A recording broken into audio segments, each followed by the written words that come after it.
authorize Goodwin Laster's Fund to advertise for construction bids for the sewer project listed.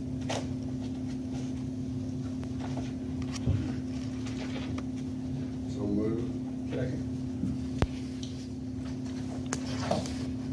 Motion and second for the approval to advertise for construction bids. Are there any questions? I have a question. Where is this at? It's over on, East Jasper, and then over there next to Colvin Drive, and not Hopkins, Hershey. It's a CDBG grant, it's an old sewer line we're replacing. $250,000 grant. Any questions?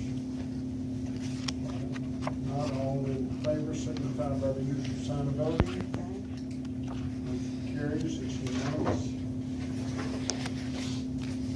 Number 3, the item that was tabled from the last meeting, consider request for the Jasper Public Library approval of the internet policy.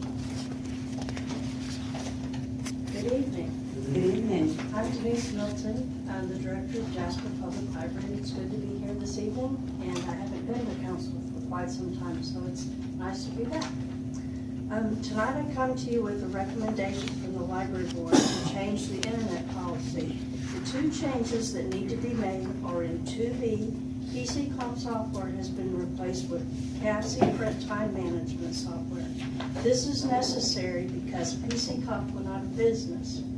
4G needs revision to read, all computers in the library have a filter on them. Adults over the age of 18 may request filters be turned off.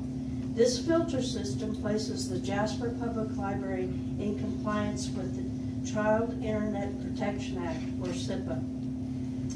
The justification for these changes are not that the computers have never had filters on them, and this will tighten security.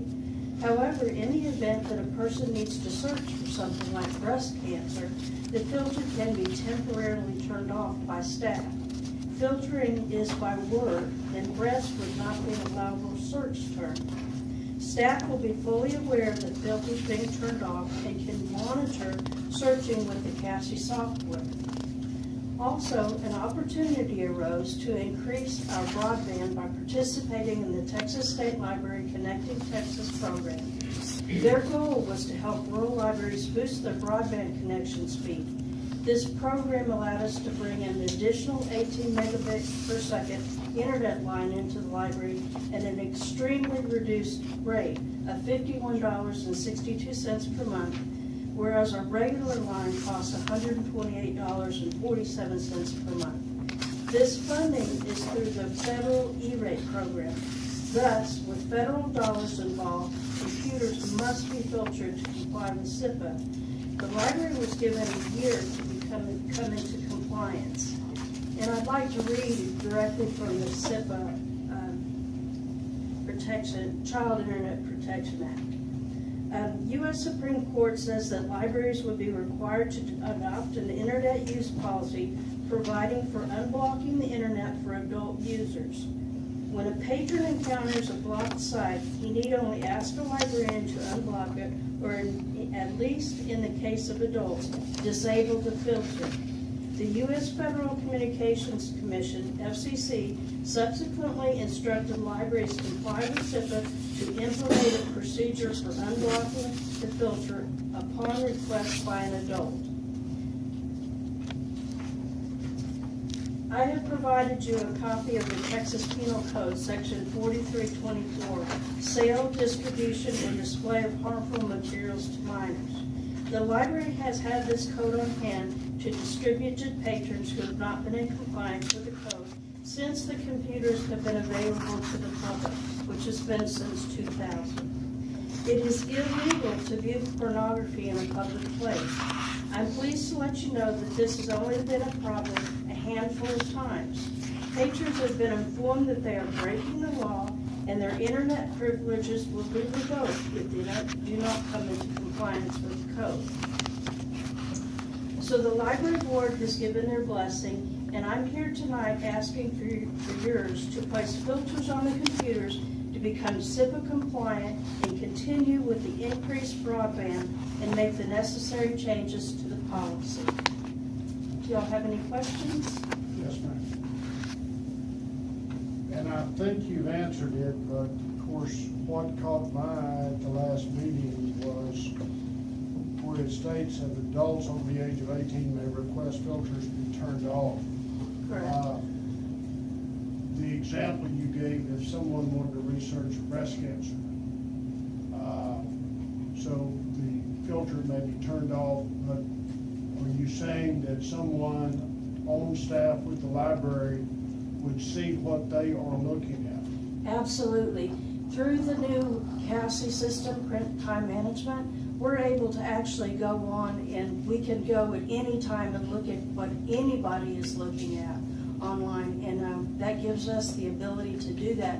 And we have the authority to do, because we're trying to make sure that everybody is being SIPA compliant and not putting minors in harm's way. And we have people in and out of that lab all day long.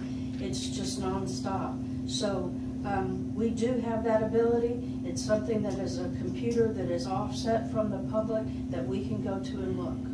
Well, certainly I was concerned about minors, but if there were adults that wanted to have it turned off for reasons other than looking Right. at breast cancer, I wanted to make sure that there was something that, and I think Correct. that's the question. So Yes, thank you very much. it would be for adults and minors. Yeah, I was thinking that was everybody's concern, pretty much, Denise. You know, when we tabled that last time, and it seemed to me, I thought we had filters on the machine, and so it came across to me like this is a request we're making to relax No. the filters. Opposite. And, you know, I wouldn't think we would want to do that for anybody, regardless of their age. But if y'all are, you know, can monitor those things, you know, then it's a different situation. And we're actually tightening down on the, you know, usage and everything. But I really do want y'all to be comfortable and aware that we have had very, very little trouble. And the few that you could tell their nose was too, you know, like the screen was this big, they were right up against the screen, they didn't want you to be able to see what they were doing, and we could quickly realize exactly what was going on. And then we had a few that were blatant and wanted to bring us things and show us things, you know, asking over and over, is this okay? And, you know, but it, like I said, maybe 5 or 6 times have we ever had to deal with it. Harry, can I ask a question too? Yes. Do you have a special monitor that is out of the public's eye when they say, we want to turn off the filter, that they have to go to a special location out of the public children's eyes to be able to do whatever they're going to look at, but it cannot be viewed by anyone else? Well, unfortunately, the way the computer lab is set up, it is pretty much public access, and You understand what I'm saying? I do understand. The way that the building is configured and everything is the difficulty there, we really don't have any way. We just try to make people understand you're in a public place, and this is, you know, this is illegal. But do you tell them when you're turning off the filters, we're watching? We will, we can. I just won't. Has it put y'all in an uncomfortable position before? You said it's happened 5 or 6 times. I mean, Well, the first few times it ever happened, of course, there was a bit of a learning curve to how to deal with it. But, you know, I basically just tried to tell, especially when it was adults that knew better than what they were doing, you know, that they don't need to be looking at anything that they wouldn't be looking at in front of their mother. And, you know, it was a little awkward, because, you know, when you've got a grown person, especially a grown man, you know, that I'm 5 foot tall, that's 6'3" and towering over me, and you know, but it was never anything that became confrontational or anything really. It was just, you know what it is that you're doing wrong. If you do not cease and desist immediately, your internet privileges at Jasper Public Library will go away. You will not have it anymore, And you know, regulations are generally geared towards minimum standards. right? You know, would it be problematic if we had a policy that said we do not turn off the content filter? Well, that's why I read you directly from the SIPA, because the act is telling us from Congress that this is something that libraries need to do to be able to make libraries still usable and searchable for research that is necessary and important for people. Be it, you know, breast cancer was the best example that I could come up with. So what I read from this, and I'm no legal expert by any stroke of the imagination, but SIPA is telling us that we need to be able to give them the ability to take it off. I make a motion to approve. Second. I have a motion and a second for the approval of the policy change on the internet. Any other questions? Not all in favor signify by the usual sign of voting. Motion carries unanimous. Thank you very much. Thank you, I appreciate y'all's time.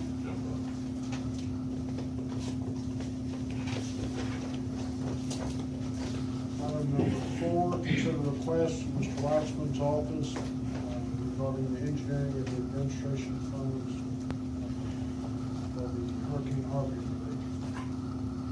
This is really the same thing that we did a couple of months ago when we were asked for permission to go out for engineering services for the 2016 grant. So this is the first step for us to start that, is to get approval from you as council to solicit firms for their request for qualifications to go forward with that. So moved. Second. I have a motion and a second for the approval to seek the engineering and administration funds stated. Any questions? Not all in favor signify by the usual sign of voting. Motion carries unanimous. Thank you, Denise. 5, consider resolution number 2967 approving the 2018 tax roll revenue sheet. This is just a housekeeping matter for the county tax assessor question. This is the same thing that we did ourselves when we passed our budget, but this is just the documentation that they're asking for the county records. So moved. Motion and second for the approval of resolution number 2967. Are there any questions? All in favor signify by the usual sign of voting. Motion carries unanimous. Number 6, consider the approval of the procurement policy. This is an additional procurement policy that they have asked us to approve for grants only. Our procurement policy is perfectly fine for what we do. They're just being a little bit more specific for GLO disaster grants. So we need to have this in place in order to be able to apply for the grants and be considered for it. But we specifically said that it's only for GLO because it is a little bit more time consuming than what we do. I mean, we always do our bidding, whether it's 3 prices or the buy board or whatever, but they're just being a little bit more specific in what they're asking us to do. And not So also a requirement. it is a requirement for the CDG grants, yes. So moved. Second. Have a motion and second for the approval of the procurement policy. Questions? Not all in favor signify by the usual sign of voting. Motion carries, it's unanimous. Thank you. Number 7, consider sewer services for Highway 96 North. This is as a result of the gentleman that came, that was general manager for Tijuanitas, that came and visited with us last month. We've addressed this matter the last couple of years in our budget workshop, but I asked Greg if he would come back in and just get us a cost of what it would do strictly just to go up to Tijuanitas and 96. Before we give you prices for it, it was to go up 96 over to Old Highway 8 up, and then Old Highway and High Truett. But And the east side of 96. This is just the west side. Yeah, this is just the west side. And I mean, as you can see, it's quite costly. It's not, it doesn't include High Truth or any of those other ones. So this is just information because I didn't want you to feel like that we ignored your request or his request. And I have emailed and back and forth with him and told him that we were, you know, that we had looked at it, we're still looking at it, but, we were trying to address it. So this is really for your information or any questions or any actions that y'all want to do. We're just providing the information. Well, I make a motion to approve. They do need I second. out there. Have a motion and a second for the approval of the sewer services for Highway 96 North as shown. Any questions? I have a comment, Mayor, if you don't mind. No? I was studying on this today. The old temple building, the old workshop, and everything is at the bottom of that hill. They're behind till Juanita's. I'm thinking that might be an out for their sewer problems if they could work out something with Temple or whoever owns it today. Probably Campbell bought it as part of the deal, I'm not sure. But there's got to be some type of sewer system in that location because that was a big operation at the bottom of that hill there, wasn't it, Greg? You know, I mean, it'd be something, you know, we're talking, you know, nearly $1 million somewhere. That can go a long way down to that hill and see if they can work out something with somebody in order to get their problem away from the restaurant area and utilize what's already in the ground, or might still be in good working condition, if, you know, something you can see.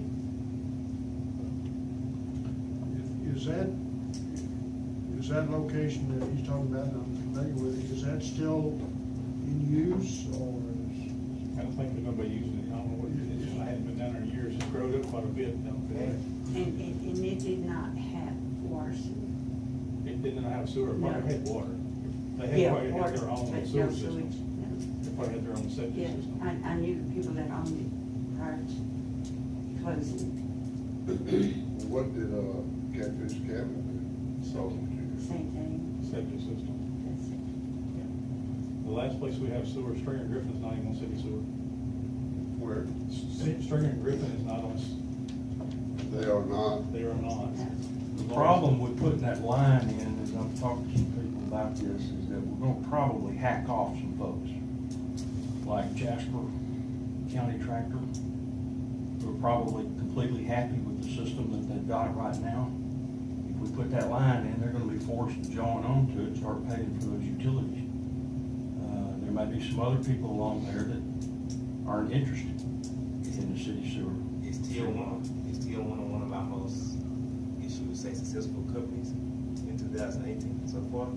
Every time I drive out of this pack, every single day, and I wouldn't want them to leave due to a problem like that. They're inside city limits, so we can help them out, stay in business and be successful. Why not? Would it be mandatory if that line was put in? City limit stops where? Into your one. No, it goes further up. Yeah. So they're inside our. So if the line were laid, would it be mandatory for tractor place to tie in? It's by ordinance, if you're so close to the city gravity sewer line, you must tie to it. So all those people have to tie to it. You know, and just another bit of information, water and sewer is a business line, proprietary fund. So when you look at it from a business sense, your payback on $950,000 versus $30 a month for $150. That- And a No, lot and- of those businesses have complained about not having, sewage out there. But, you know, what we do is we bring it to a certain point, and then they bring it from our connection to their building, and that expense is on them. Greg, how many, or would it be feasible to go back and look and see how many customers would actually be required to tap in to the sewer line and see what our monthly take financially is versus one business at $30-something a month for a sewer. Yeah, we go back and look at how many taps would be on that west side of the road. The full project for High Truett, both sides of 96 and Old Highway 8 was about $1.8 million. And I cut back just that one side in the lift station, because the lift station's gotta be put in down at Old Highway 8, kind of by Barber Ranch. Right. The lift station alone's about a little over $300,000 for you. I mean, I'd suggest doing a little more study on it and seeing what our revenue gathering is gonna be at the end of each month versus the $950,000 the city's gonna be out to go there. Because if I remember right, the gentleman that owned it before, he had a request along those lines. We never did approve it then because of that very reason. Before next month, I can have you say that how many connections would be on the line, if that's what you're. Obviously, we don't have a vote, this breaks of time, but I'd like to see some more information. Ram this down someone's throat. That business knew what it was getting into when he bought that place, knew what was there and what wasn't there.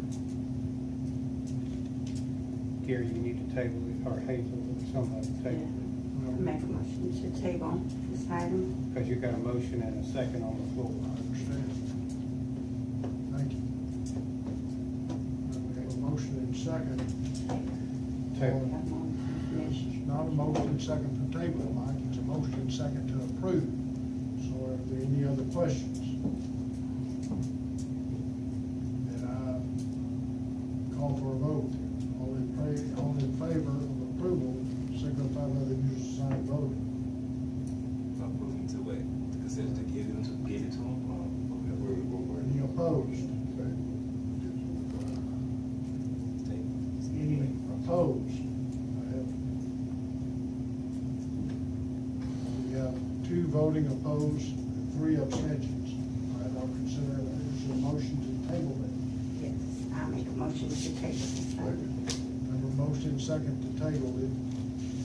All in favor signify by the usual sign of voting. It's tabled.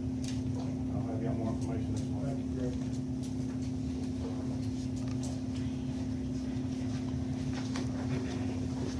Number 8, consider statement of qualifications received for the proposed sports park complex. Mayor and city council members, this is the instructions that we had received from y'all last month. We went out for requests for qualifications, and we had 6 submissions.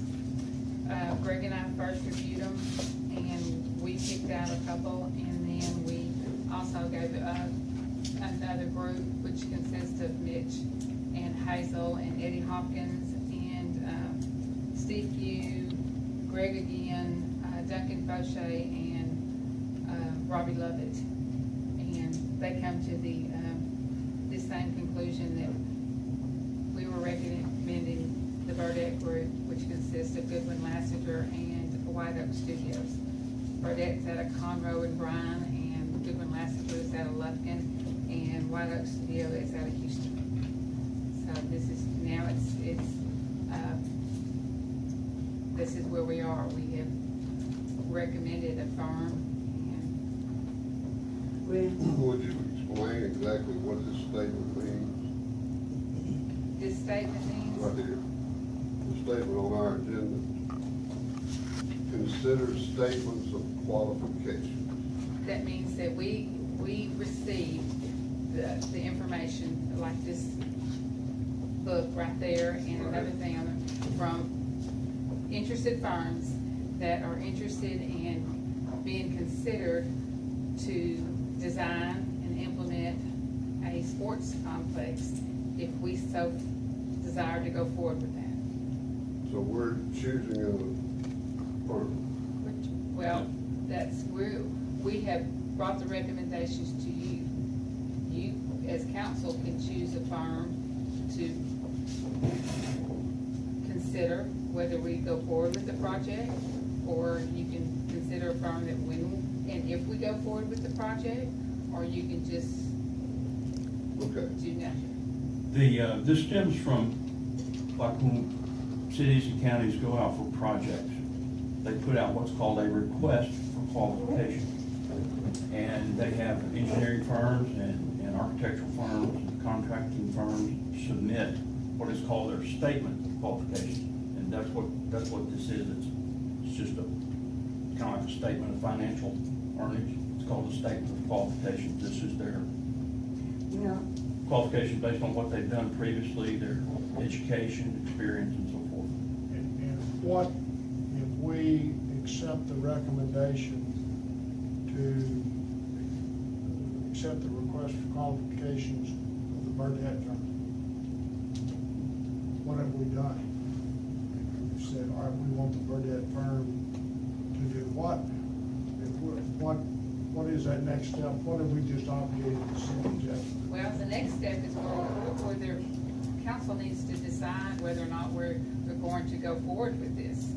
Now, whether it's gonna say, hey, before we engage this firm, we want to look and see if we can purchase the land and how much land, and come to some type of agreement among council about exactly what all we want. We can't ask them to go or even give us a price of what we're asking them to design without the land and. We don't know what the design is. Right. Even. We're putting the horse right now behind the cart to push it, so to speak. We have not purchased any property, correct? As far as I'm aware of. Okay. Until we know the layout of this property, so this firm can give us a price, or what size this complex is gonna be, or the cost of it. I think that we're kind of spinning our wheels right now. So I think what this council should do is meet and discuss and decide what we want before we go out on, and hire a firm, something we don't know what we want, Mitch. But this does give us a step ahead of the game. We don't have to go through this process again. If we decide that you as council decided that you want to go through it, or you decide the land, or you want to say, okay, we need to discuss this further and consider this again in 3 months, or whatever the time frame council's just saying. So basically, it's like we are hiring a contractor to build a house, but don't have any land to build a house on. Now, assuming that we do hire a firm, is that what this is about?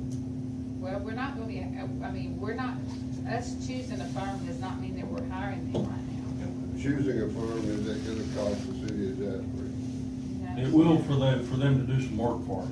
Right, if you go to the point to say, yes, we want you to design it, yes, once we tell them, ask them to do something for us, it is gonna start costing us. And one of the things that I think that they do have experience with is site selection. So I think that it is appropriate to take this step now and then get some advice from them. Well, my question is this, and it sounds like several of the council members, if not all, have the same question. When this was on the agenda last month, and we said, okay, will it cost the city of Jasper to go out to request firms to get their request for qualifications? The answer was no. And it did not cost us anything. Okay. If we say we accept the qualifications of the Burdette firm, does that in and of itself obligate the city of Jasper for $1? No. There's the 3 gentlemen. No, I'm not. Yes, would you like, If I may, I would love do you mind him speaking? No, we don't mind at all. This is Mr. Charles Burdette with the I Burdette mean, firm. I don't, to my knowledge, the city of Jasper has never gone down this road before. So I want to know what each step down that road's going to be. And that's a great question, Mayor. And my name's Charles Burdette. Thank you for allowing me to answer a couple of questions. Typically, with a request for qualifications, you're asking different firms, just like when you do engineering projects, you ask for qualifications, and then you're authorized, the city manager or staff, to negotiate a contract and to take a proposal from that particular firm for fees with a scope of work that is laid out. In engineering projects, you guys have done this chapter and verse over and over and over, so you know pretty much what you're gonna ask for. With a sports complex or architecture, or whether it's landscape architecture, et cetera, you're really not certain what that scope is. And so what we would do, if you accept that we're the firm you would select to continue a conversation with, and it does not cost you to do that, then we would sit down with your city manager and your other board or group, your committee, and we would go through an interview and talk about what do you want to see in a sports complex, what size, what time frame, what are your goals? Is it for the community, or is it for economic development, or is it for both? And we would recommend the process would be look at different sites to give you that evaluation. Also to take the information that your committee already has gathered about the programming needs and the facilities you think you need. From our standpoint, and if you haven't had a chance to read our submittal, we will do a market analysis to come up with all the different regional complexes that are within, say, a 100-mile radius. What are the revenues they're getting? What are the tournament plays that are coming there? Where are you drawing those visitors from? How many fields and how many games a week can be played over a season? Whether you're going to have turf grass or whether you're going to have turf, artificial turf, et cetera, et cetera. We'll get a scope together, we present that to you, but when you site select, you're looking at different places, and some of that is about transportation, egress, ingress. Some of it is about access to capture people coming from different directions. But then we do, in that process, we'll also do a not only capital project, what the capital costs are going to be, and that's basically what does it cost to build it, and then also your finance costs. Then also what is your operations, your O&M, because you can build this, but what is the next 5 years going to cost you in terms of staff, equipment, maintenance of the facilities? Are there partnerships in the community that you can partner with? The school district, or like currently you've got your youth league, or your Jasper baseball and softball complex over there. You've got this organized group already. Those people may be able to contribute to operations and maintenance and take on some of it.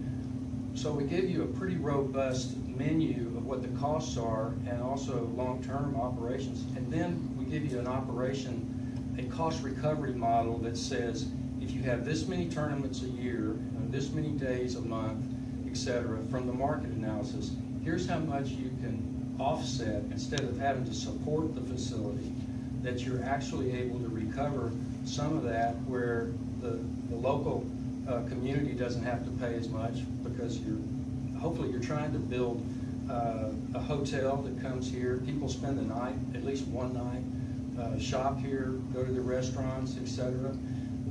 There's also approximate value. We don't usually calculate ad valorem, but wherever the property that you select will be, the property value around that will go up in value, because you'll get a pizza place there and another business and ice cream shop, these ancillary types of facilities. One of the things that I would recommend, if you're not sure how far you want to go, what the budget is, if you don't know what a cost of a complex, what one field costs and the lighting and all that turnkey, is to do a feasibility study. And with our submittal, we submitted a couple of examples of feasibility studies, and that is doing these early phases for a fixed amount of money that gets you the early stage through schematic design, and then for that fixed fee, you have all the information you need to proceed after that, but you're not obligated to move on after that. It's just an individual study, like a drainage study, or like a transportation study, or your comprehensive plan. It's a one-off document that gives you everything that you need. I've got some examples here, but we would enjoy having a conversation, at least, and talking this through and submitting a proposal to you, to where your EDC and the council and your committee could all evaluate that. But, and I'd be happy to answer any questions you have. I understand. When you start these services and start furnishing the city of Jasper information at some point in time, I'm sure your firm doesn't work for nothing. No, everything I just said. When is do these fee-based. start becoming billable? The moment the contract gets executed. So this is a fee. Everything I described is not without fees. It's just not the full-blown, you know, if you're gonna build a sports complex, that's a multi-million-dollar proposition. But we're talking about you and your firm. When do the fees start coming in? As soon as you hire us to do a feasibility study, just like you pay the engineer to do a drainage study or a transportation plan. The question is, what ramification is the city of Jasper gonna have as a result of saying, our debt firm's the one we wanna go with? That will merely allow you or your representatives to talk with Ms. Kelly as city manager, and y'all negotiate a contract that you will then have to come back to city council to Sure. say yay or nay. Right, and that costs absolutely nothing. Okay, so the bottom line on our actions tonight is $0 obligation. And the recommendation is to accept the qualifications of the Burdette firm and to authorize Ms. Kelly to go forward and talk to them about what Mr. Burdette just talked about. I move to approve. I'll second. I have a motion and second for the accepting of the qualifications of the Burdette firm. Are there questions? I think. You No, have a question? I was just saying, we don't even know where we're going to even put it. Well, we know that. But I think, I mean, we probably would agree locations, everything, we're gonna build something. So we don't even have an idea, we don't even have where we're gonna put it. If that's gonna, what that's gonna even cost us to even get the land. Well, obviously, it's gonna cost us to get the land, but But I mean, I'm it's a just step-by-step process. And this is merely authorizing Ms. Kelly to sit down with the Burdette firm And we'll and find say, where do we go from here? And what are plans? Fair enough? Yes, sir. All right, I have a motion and second. On any other questions? All in favor signify by the usual sign of voting.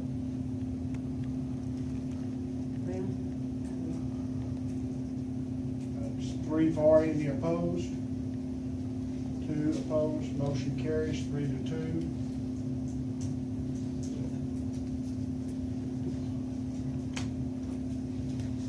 Number 9, consider director appointment or reappointment of Mr. McMillan to serve on the Southeast Texas Groundwater Conservation District Board of Directors. So moved.